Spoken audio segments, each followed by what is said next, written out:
এই কথার উপর অবিচল থাকবে, অটল থাকবে।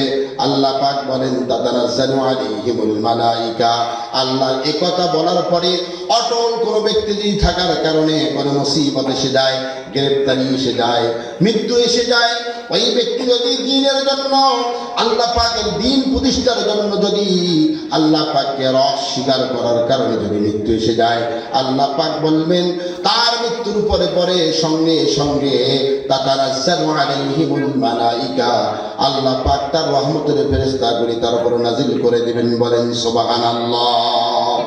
এই ফেরেশতাগুলি এসে বলবে লা তাখাফু ওয়া লা তাহজানু, তোমার কোনো ভয় নাই, তোমার কোনো চিন্তা নাই।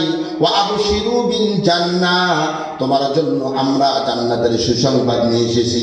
জোরে জোরে বলেন সুবহানাল্লাহ। দুনিয়ার বুকে কোনো ব্যক্তি যদি দুনিয়া থেকে চলে যাওয়ার পরে জান্নাতের সুসংবাদ পেয়ে যায়, এর চেয়েও বড় নিয়ামত আর পৃথিবীতে কিছু হতে পারে না। এই জন্য আমার ভাইয়েরা, আল্লাহ পাককে রব বলে স্বীকার করার পরে অবশ্যই অবশ্যই এই কথার উপর অটল থাকতে হবে, মজবুত থাকতে হবে, এই কথার উপর অবিচল থাকতে হবে। এ ব্যাপারে যদি যেমন চলে যায়, একজন ইমানদার কখনো এই কথাকে দিল থেকে সরিয়ে দেবে না। একজন ইমানদার সর্বদাই তার জীবন থাকাকালীন সর্বদাই তার রব হিসেবে স্বীকার করবে আল্লাহ। আমার আল্লাহকে, আমার প্রভুকে, আমার খালেককে, যিনি আমাকে সৃষ্টি করেছেন, যিনি আমাকে রিজিক দান করেন, যিনি আমাকে সুস্থ দান করেছেন, যিনি আমাকে হায়াত দান করেছেন, যিনি আমাকে মৃত্যু দান করবেন, তিনি আমার রব। এই রব ছাড়া আর কোন রবকে মানা যাবে না।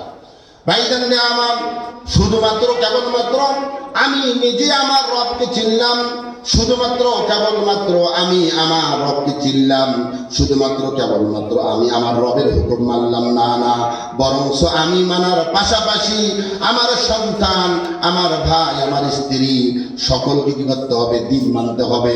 আমার ভাইয়েরা, দিন যদি আমার সন্তান যদি না শেখে, কিয়ামতের ময়দানে আল্লাহ পাক যখন আমার সন্তান সম্পর্কে আল্লাহ পাক আমাকে জিজ্ঞাসা করবেন, তোমার সন্তানকে তুমি কোন রাস্তায় ব্যয় করেছো, এ কথা জিজ্ঞাসা করবেন আল্লাহ পাক আমাকে। কিন্তু আমি যদি আমার সন্তানগুলিকে দিন